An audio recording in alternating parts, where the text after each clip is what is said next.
இயேசுவில் பிரியமான சகோதர சகோதரிகளே, வழிபாட்டு ஆண்டின் கடைசி வாரத்தில் நாம் இருக்கிறோம்.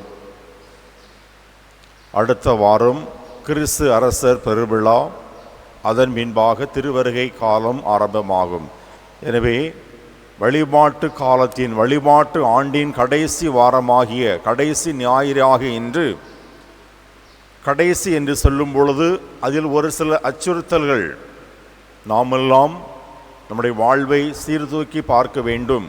நல்லார் பொல்லார் இவர்களுக்கு நேரக்கூடிய இறுதி முடிவுகள் என்னவாக இருக்கும் என்பதை பற்றியெல்லாம் சொல்வதற்காக இன்றைய வாசகங்கள் நமக்கு கொடுக்கப்பட்டிருக்கின்றன. யூதர்கள் மத்தியில் பொதுவாகவே 3 விதமான சிந்தனைகள், 3 விதமான காலங்களை அவர்கள் வைத்திருந்தார்கள். ஒன்று நிகழ்காலம்,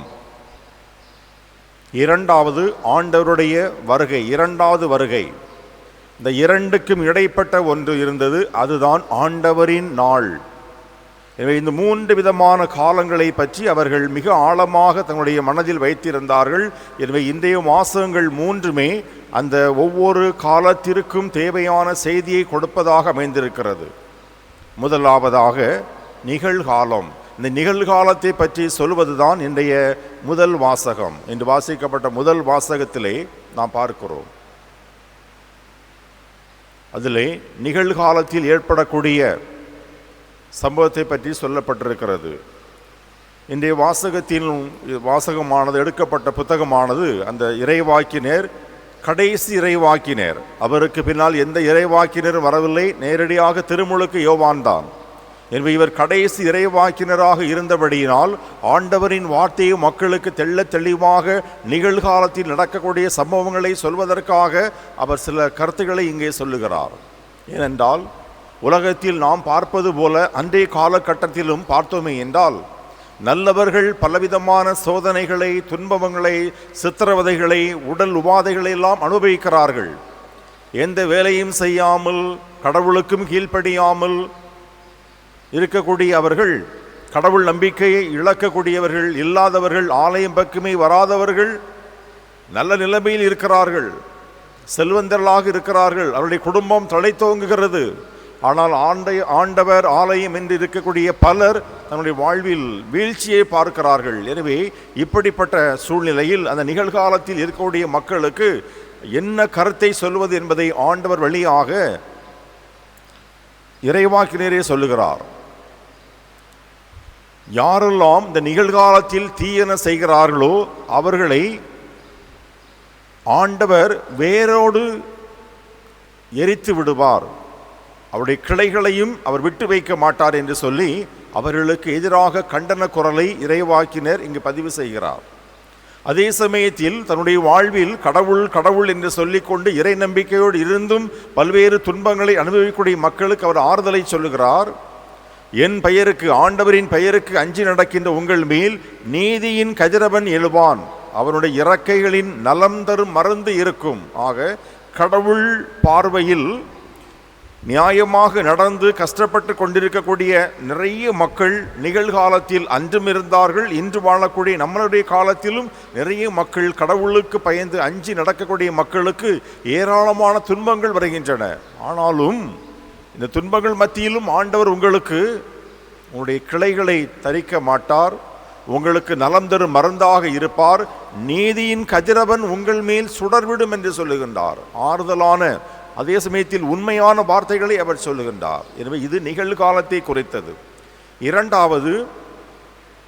இரண்டாம் வருகையை குறித்தது. இந்த இரண்டாம் வருகையிலே துவக்க கால கிறிஸ்தவர்களுக்கும் சரி, திருத்தூதர்களுக்கும் சரி, சரியான ஒரு புரிதல் இல்லாமல் இருந்தது. ஏனென்றால் இயேசு கிறிஸ்து சொல்லுவார், யோவானை பார்த்து, நான் வரும் வரை இவன் உயிரோடு இருப்பான் என்றால் அதை பற்றி நீ ஏன் கவலைப்படுகிறாய் என்று சொல்லுவார். எனவே இயேசு கிறிஸ்துவின் சில சொல்லாடல்களை பிடித்து வைத்து கொண்டு இரண்டாவது வருகை என்பது இயேசு விண்ணகம் சென்று ஓரிரு ஆண்டுகளில் வந்துவிடும் என்று சொல்லி நிறைய மக்கள் தங்களுடைய அன்றாட கடமைகளை நிறைவேற்றாமல் இருந்தார்கள்.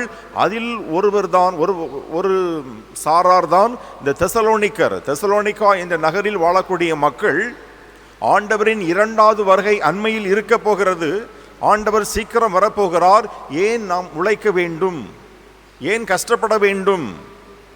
5 ஆண்டுகள் 10 ஆண்டுகள் இருக்கக்கூடிய சொத்துக்களை விற்று நாம் உணவருந்து சாப்பிட்டு அப்படியே வாழ்க்கை ஓட்டிவிட்டால் போதுமானது, ஆண்டவர் வரும்பொழுது நம்மை மீட்டுக் கொள்வார் என்று சொல்லி தவறான ஒரு சித்தாந்தத்தை பரப்பினபடியினால் புனித பவுல் அவர்களுக்கு ஒரு மடலை எழுதுகிறார். உழைக்க மனமில்லாதவன் உண்ணலாகாது, உழைக்காமல் எவரும் உண்ணக்கூடாது. ஏனென்றால் உங்களுக்கு திருத்துதனாக இருக்கக்கூடிய பவுலாகிய நானே பல நேரங்களில் உண்பதற்கான வாய்ப்புகளையும் அந்த உரிமையும் நான் கொண்டிருந்தாலும் நான் ஒருபோதும் சோம்பி தெரியவில்லை. நான் உங்களோடு இருக்கும் பொழுது உங்களுக்கு யாருக்கு நாம் சுமையாக இருந்ததில்லை. நான் கூடாரம் செய்தேன், கூடைகளை முனைந்தேன், கூடாரங்களை அமைப்பதற்கு தேவையான எல்லா காரியங்களையும் இந்த வேலைகளையும் எனக்கு செய்ய முடியும். அவற்றையெல்லாம் செய்து அவற்றில் இருந்து வரக்கூடிய பணத்தை வைத்துக்கொண்டே என்னுடைய போக்குவரத்தையும் உணவை நான் பார்த்து கொண்டேன். என்னால் உங்களிடமிருந்து பணத்தை கேட்டு பெற்றிருக்க முடியும், நீங்களும் தருவதற்கு தயாராக இருந்தீர்கள்.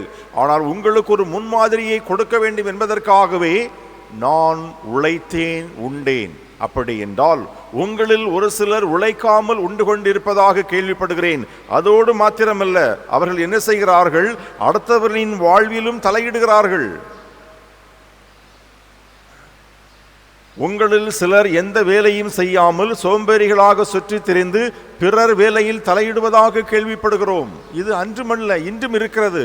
இது 2வது வருகையை பற்றி செய்தி அல்ல, மாறாக இன்றும் பலர் தனக்கு தேவையான வருமானம் ஏதாவது ஒரு வழியில் வருகிறது என்றால் உழைக்காமலே காலையிலிருந்து மாலை வரை அங்குமிங்குமாக அலைந்து கொண்டு புறணிகளை பேசிக்கொண்டு அடுத்தவர் வேலைகளில் அடுத்தவருடைய காரியங்களில் தலையிட்டு கொண்டிருப்பதை பார்க்கிறோம். இது 2வது வருகையை குறித்து மாத்திரமல்ல, அன்றாடம் நிகழக்கூடிய ஒரு நிகழ்வாகவும் மாறி இருக்கிறது. அடுத்தவர் பிரச்சனைகளில் அடுத்தவருடைய காரியங்களில் மூக்கை நுழைப்பது, poking the nose of somebody, மூக்கை நுழைத்தல், இதைத்தான் பவுல் சாடுகிறார். தேவையில்லை. அன்றாடம் உள்ள தொல்லைகளை நமக்கு போதுமானது. நீங்கள் உழையுங்கள், உண்ணுங்கள், மகிழ்ச்சியாக இருங்கள், அடுத்தவர் வாழ்வில் தலையிடாதீர்கள் என்பது இன்றைய 2வது வாசகத்தின் வழியாக 2வது வருகையை குறித்து பவுலடியார் சொல்லுகின்றார். இந்த 2க்கும் இடைப்பட்ட ஒன்று இருக்கிறது, அதுதான் ஆண்டவரின் நாள். இதை யூதர்கள் ரொம்ப வலிமையாக பற்றி கொண்டு அதை நம்பினார்கள். அந்த ஆண்டவரின் நாள் எப்பொழுது வரும் என்றவர் நினைத்தார்கள் என்றால், ஆண்டவர் நாள் வரும் வரும் என்றவர்கள் எதிர்பார்த்து கொண்டே இருந்தார்கள், அந்த ஆண்டவர் வரக்கூடிய நாள். ஆனால் ஆண்டவர் வரக்கூடிய அந்த நாள், அதாவது ஆண்டவரின் நாள் என்று சொல்லப்படக்கூடிய அந்த நாள் ஏற்கனவே வந்துவிட்டது. ஏனென்றால் இவர்கள் சொல்லக்கூடிய அந்த காலம் என்பது எருசலேம் ஆலயத்தை மையமாக வைத்துதான் அவர்கள் வாழ்ந்தார்கள். யூதர்களுக்கு எருசலேம் இல்லாமல் வாழ்ந்து விடலாம், உணவில்லாமல் வாழ்ந்து விடுவார்கள். ஆனால் எருசலேம் ஆலயம் இல்லாமல் அவர்களால் வாழ முடியாது. அந்த ஆலயத்தை பொறுத்துதான் இயேசு கிறிஸ்து சொல்லுகின்றார், நீங்கள் பார்க்கிறீர்கள் அல்லவா, அழகாக இருக்கிறதல்லவா, தங்கத்தை விட காலையில் எழக்கூடிய சூரிய ஒளி வீசும் பொழுது எது சூரிய ஒளி எது எருசலேம் ஆலயம் என்று குழம்பக்கூடிய வகையில் அவ்வளவு நேர்த்தியாக வெளிப்புறமும் தங்கத்தினால் இழையிடப்பட்டிருந்தது. அப்படிப்பட்ட ஆலயத்தை நீங்கள் பார்த்து மகிழ்கிறீர்களா? ஒரு நாள் வரும் இந்த ஆலயம் இராது என்று சொன்னார். இது சொன்னது கிபி 30-33 நற்செய்தி எழுதப்பட்டது. லூக்கா நற்செய்தி எழுதப்பட்டது 80-85. ஆனால் அதற்கு முன்பாகவே 70 கிபி 70 டைட்டஸ் மன்னனால் எருசலேம் நகர் முழுவதும், இந்த ஆலயம் முழுவதும் அழிக்கப்பட்டது. எருசலேம் நகரில் உள்ள ஒவ்வொரு வீடுகளும் செங்கல் செங்கலாக பிரித்து மேய்க்கப்பட்டது. அனைத்தும் தவிடுபடியாக்கப்பட்டன. கடவுளின் வார்த்தை, ஆண்டவரின் நாள் என்பது அங்கே அவர்களுக்கு தெள்ள தெளிவாக நிறைவேறியது.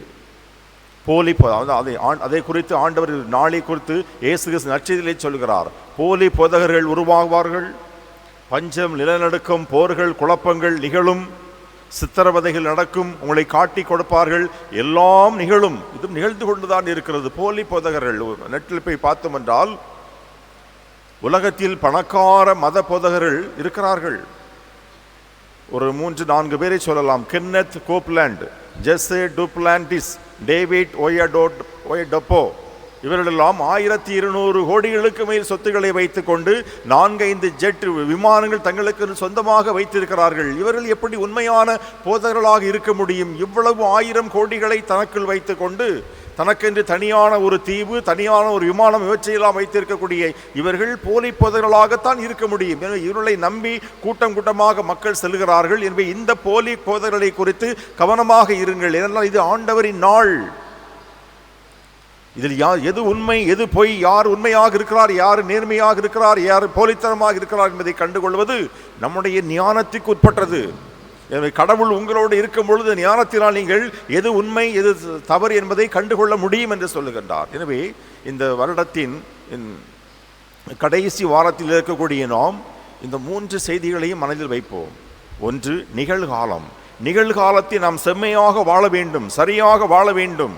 அடுத்தவர் வாழ்வில் எந்த ஒரு பிரச்சனைக்கும் தலையிடாமல் நம்முடைய காரியத்தை சரியாக செய்து நம்முடைய ஆன்மாவுக்கு, நம்முடைய குடும்பத்தை நல்ல முறையில், கடவுளுக்கு உகந்த முறையில் வாழச் செய்ய வேண்டும் என்பது நிகழ்காலத்தில் நாம் பெறக்கூடிய செய்தி.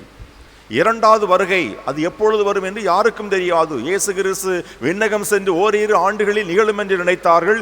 2000 ஆண்டுகள் ஆகிவிட்டன, இன்றும் அது வந்தபாடில்லை. இயேசுவின் உயிர்த்தாண்டவர் சிறுபத்தில் 2 விரலை எப்படி வைத்திருப்பார். அப்போ 2000 ஆண்டில் உலகம் அழிந்துவிடும் என்று சொன்னார்கள், அது நிகழவில்லை. அப்போ அப்படி செய்தியை மாற்றினார்கள். இந்த விரல், பெருவிரல் லேச வைந்திருக்குது, அப்போ இன்னொரு 1000 ஆண்டுகள் இருக்கும் என்று சொன்னார்கள். தெரியாது. ஒருவேளை இன்னும் ஒரு 500 600 ஆண்டுகள் போனால் சுருவம் செய்கிறவர்களுக்கு சொல்ல 4வது விரலையும் லேச தூக்கி வச்சா 4000 ஆண்டுகள். ஆக உலகம் எப்பொழுது அழியும், 2வது வருகை எப்பொழுது இருக்கும் என்பது மானிட மகனுக்கே தெரியாது என்று சொல்லும் பொழுது சுருவம் செய்யக்கூடிய ஒரு நபருக்கு எப்படி அதை தீர்மானிக்க முடியும்? அவர் ஏதோ வெற்றி என்றால் இந்த அடையாளம் போன்று ஒரு சுருவத்தை வடித்திருக்கிறார். ஆனால் இன்று மக்கள் பல நேரங்களில் 2வது வருகை ஆண்டவர் வருகிறார் என்பது மாற்று கருத்தல்ல. அதை வைத்துக் கொண்டு பிழைப்புக்காக பலவிதமான பிரச்சாரங்களை செய்வது தவறு. ஆண்டவர் எப்பொழுது வருவார், 2ஆம் வருகை எது என்று கேட்டால், நாம் எப்பொழுது கண்களை மூடுகிறோமோ அதுதான் 2ஆம் வருகை. நடத்திற்கு வரக்கூடிய பொதுவான வருகை ஒன்று இருக்கும், அல்லது எல்லோருக்கும் நடக்கும். அதையெல்லாம் நாம் விட்டுவிடுவோம். நம்முடைய வாழ்வில் 2வது வருகை எனக்கு எப்பொழுது இருக்கும் என்று நாம் நினைப்போம் என்றால், என்று நாம் நம்முடைய இந்த உலக வாழ்வின் பயணத்தை முடிக்கிறோமோ அதுதான் 2வது வருகை. அதற்கு பின்னால் நமக்கு ஒரு அதிகாரம் கிடையாது. நாம் எதையும் அசைக்க முடியாது, மாற்ற முடியாது. அதுதான் நமக்கு 2வது வருகை. அந்த 2வது வருகைக்கு முன்பாக வாழக்கூடிய இந்த உலக வாழ்வில் நான் கடவுளுக்கு பிராமாணிக்கமாக இருக்கிறேனா என்பதைத்தான் நாம் சிந்திக்க வேண்டும். 3வதாக, ஆண்டவரின் நாள். ஆண்டவரின் நாள் என்பது கிறிஸ்து எப்பொழுது நம்மோடு தான் இருக்கிறார். ஆண்டவர் நாள் என்று தனியாக ஒன்றை நாம் பிரித்து பார்க்க தேவையில்லை. மாறாக அவர் எப்பொழுதும் இருக்கிறார், நம்மோடு தான் இருக்கிறார். எனவே ஆண்டவர் வரக்கூடிய அந்த நாள், ஆண்டவரின் நாள் என்று சொல்லக்கூடியது நீதி நாட்களாக இருக்க வேண்டும். அன்று பல பிரச்சனைகள் வரும். ஆண்டவரின் நாளில் பல போலி போதகர்கள், பலவிதமான சித்திரவதைகள், பலவிதமான ஊழல்கள், லஞ்சங்கள் எல்லாம் நிகழ்ந்து கொண்டுதான் இருக்கும். இது இப்பொழுது நடந்து கொண்டுதான் இருக்கிறது. எனவே இந்த கலிகாலம் என்று சொல்லப்படக்கூடிய இந்த 3க்கும் இடைப்பட்ட ஒன்று இருக்கிறது அல்லவா? இந்த 3ஐயும் தொகுத்து பார்க்கும் பொழுது கலிகாலம் ஒன்று இருக்கிறது. அந்த கலிகாலத்தில் தான் நாம் வாழ்ந்து கொண்டிருக்கிறோம். எவர் நல்லவர், எவர் கெட்டவர், யார் என்ன எப்படி சிந்திப்பார், யார் நமது காலை வாரி விடுவார், யாருக்கும் தெரியவில்லை. அப்படிப்பட்ட ஒரு சூழ்நிலையை வாழ்ந்திருக்கக்கூடிய நாம் கடவுளுக்கு அஞ்சி நம்முடைய வாழ்வை செம்மையாக நகர்த்தி கொண்டு வாழ்ந்து கொண்டு சென்று விட்டோமே என்றால், அந்த 2வது வருகை என்று சொல்லப்படக்கூடிய நம்முடைய வாழ்வின் கடைசி மூச்சாக இருந்தாலும், ஆண்டவர் எல்லோரையும் ஒன்றாக எழுப்பி நடத்தியிருக்க வரக்கூடிய அந்த காலமாக இருந்தாலும் சரி, நாம் அஞ்ச தேவையில்லை. அந்த நம்பிக்கை நமக்கு இல்லை என்றால், 2வது வருகையை குறித்து நமக்கு நம்பிக்கை இல்லை என்றால், நம்முடைய வாழ்வு தாறுமாறாகத்தான் இருக்கும். ஆண்டவர் பார்க்கிறார், ஆண்டவர் வருவார். நானும் அந்த 1000 ஆண்டு அரசாட்சி என்று சொல்லப்படக்கூடிய 2ஆம் வருகை ஆட்சிக்குள்ளாக நானும் பிரவேசிக்க வேண்டும், என் குடும்பத்தாரும் பிரவேசிப்பார்கள். அந்த நம்பிக்கையோடு நாம் இருந்தோமே என்றால், அதற்கு அஞ்சினோமே என்றால், பாவ புண்ணியங்களுக்கு நாம் பயந்து வாழ்வோம். அப்படிப்பட்ட ஒரு வாழ்வை வாழ வேண்டும் என்பதற்காகத்தான் இந்த திருவருகை காலத்தின் கடைசி ஆண்டின் கடைசி வாரமாக இன்று திருச்சபை நமக்கு இந்த அழிவை குறித்த வாசகங்களை நமக்கு தந்திருக்கிறது. எனவே எங்கெல்லாம் அழிவு என்று சொல்லப்படுகிறதோ, அழிவுதான் ஒரு வளர்ச்சியின், ஒரு புதிய வாழ்க்கையின் துவக்கமாக இருக்கிறது. கோதுமை மணி மண்ணில் அழிந்தால்தான் அது மறுவாழ்வை கொடுக்க முடியும். எருசலேம் ஆலயத்தை குறித்து இயேசு சொல்கிறார், இது அழிக்கப்படும் என்று சொல்கிறார். அழிந்ததால் தான் அவர்கள் இன்று எங்கோ போயிருக்கிறார்கள். எனவே அழிவு என்பது ஒரு வகையில் வாழ்வின் மறுபகுதி. கிறிஸ்தவர்களுக்கு அழிவு என்பது, இறப்பு என்பது வாழ்வின் தொடக்கம். எனவே அந்த அழிவை நாம் நேர்மறையாக பார்க்க வேண்டும். நேர்மறையாக பார்த்து அது இரண்டாவது வருகைக்கான தயாரிப்பு என்று சொல்லி நம்மையே நாம் செம்மைப்படுத்தி நம்முடைய வாழ்வை நெறிப்படுத்தி கொள்ள பழக வேண்டும். எனவே அன்றாடம் நிகழ்காலத்தில் நாம் வாழக்கூடிய வாழ்க்கை என்பது மிக முக்கியம். கடந்த காலத்தை கடவுள் பார்ப்பதில்லை, அது உண்மைதான். அதற்காக நிகழ்காலத்தில் இன்றைய நிகழ்காலம் நாளைக்கு கடந்த காலம். அப்படி என்றால் இன்றைய நாளில் நாம் வாழக்கூடிய வாழ்வு என்பது தாறுமாறாக கட்டுப்பாடற்ற வாழ்வாக இருந்தால் கடந்த காலத்தையும் கடவுள் பார்ப்பார். எனவே இன்றைய நாளில் செய்யக்கூடிய காரியங்களுக்கு நாம் தகுந்த பலனை அல்லது தகுந்த விளக்கத்தை, தகுந்த மன்னிப்பை அல்லது தகுந்த சன்மானத்தை பெறாமல் நாம் நாளை நடக்கக்கூடிய எதிர்காலத்துக்கு செல்ல முடியாது. எதிர்காலத்துக்கு சென்றமை என்றாலும் நேற்று செய்த காரியங்கள் நம்மை பின்தொடரும். எனவே தான் நேற்றைய காலங்கள் அது மன்னிப்பை கோரும் பொழுது, கடவுளோடு நாம் ஐக்கியமாகும் பொழுது அது கடவுள் மறந்து விடுவார். ஆனால் அதற்கான எந்த ஒரு சன்மானத்தையும் பெறாமல், மன்னிப்பும் கோராமல் தொடர்ந்து நாம் முன்னேறி கொண்டே செல்வதாக ஒவ்வொரு நாளையும் கடத்தி கொண்டே போயிருந்தவை என்றால் நாம் கொடுக்கு போல ரயில் பட்டிகளை போல தொடர்ந்து நம்மை வந்து கொண்டே தான் இருக்கும். நாம் செய்யக்கூடிய பாவங்களாக இருந்தாலும், நாம் செய்யக்கூடிய நல்ல தர்ம காரியங்களாக இருந்தாலும், தீதும் நன்றும் பிறர் தர வாரா. கடவுள் எல்லோரையும் விண்ணகம் கொண்டு செல்ல வேண்டும், எல்லோரையும் உயிர்த்தெழச் செய்ய வேண்டும் என்பதுதான் கடவுளின் விருப்பம். எல்லோரையும் விண்ணக வீட்டுக்கு கொண்டு செல்ல வேண்டும். இதுதான் தந்தையாம் கடவுள் இயேசு கிறிஸ்துவுக்கு சொன்ன மிக ஆழமான செய்தி. அதற்காகத்தான் இயேசு கிறிஸ்து உலகத்திற்கு வந்தார், உயிரை கொடுத்தார். எனவே வழிபாட்டு ஆண்டின் கடைசி நாளாகி இன்று இந்த கலிகாலத்தை பற்றி சிந்தியுங்கள். இந்த 3 விதமான காலத்தை பற்றி நாம் மனதில் வைத்திருந்தாலும், கலிகாலம் என்று சொல்லப்படக்கூடிய இந்த நிகழ்காலத்தில் என்னுடைய வாழ்வு எப்படி இருக்கிறது? நான் பவுலடியார் சொல்வது போல அடுத்தவர் வாழ்வில் தலையிடுகிறேனா? நான் உழைக்காமல் சுற்றி அறிந்து கொண்டு அடுத்தவர் வாழ்வில் தலையிடுகிறேனா என்று சொன்னால் அது கடவுளின் கோபத்திற்கு நாம் ஆளாக நேரிடும். நிம்மதியாக எத்தனையோ சாதாரண சாமானிய மக்கள் வாழ்ந்து கொண்டிருக்கிறார்கள். அவர்கள் வாழ்வில் தலையிட்டு அவர்கள் துன்பத்தை கொடுப்பது, அவருடைய நிம்மதியை கெடுப்பது, இதைத்தான் அவர்கள் தெசலோனிக்க மக்கள் செய்தார்கள். பவுலடியார் வன்மையாக சாடுகிறார். வன்மையாக சொன்னாலும் அது வன்மையான கருத்துக்களில் இருக்கின்றன. எனவே நிகழ்காலத்தில் நாம் வாழக்கூடிய வாழ்வு எப்படியோ அதை குறித்து தான் நாளையும் எதிர்காலத்தில் கடவுளின் ஆசீரும் அருளும் நமக்கு இருக்கும் என்பதை உணர்ந்து திருவருகை காலத்திற்குள்ளாக அடியெடுத்து வைக்கக்கூடிய இந்த காலகட்டத்தில் நம்முடைய வாழ்வும், நம்முடைய குடும்பமும், நம்முடைய பங்கு சமூகமும் கடவுளால் நிறைவாக ஆசீர்வதிக்கப்பட வேண்டும் என்றால் நிகழ்காலம் என்று சொல்லப்படக்கூடிய இன்று நாம் வாழக்கூடிய வாழ்வு கடவுளுக்கு உகந்ததாக இருக்கிறதா என்பதை மாத்திரம் சிந்தித்து செயல்படுத்துவோம். நம்முடைய வாழ்வில் கடவுளின் ஆசிரை பெற்ற மக்களாக தொடர்ந்து வாழ்வோம். கடவுளின் ஆசிரோடு ஆமன். அனைவரும் எழுந்து நமது நம்பிக்கையை அறிக்கையிடுவோம்.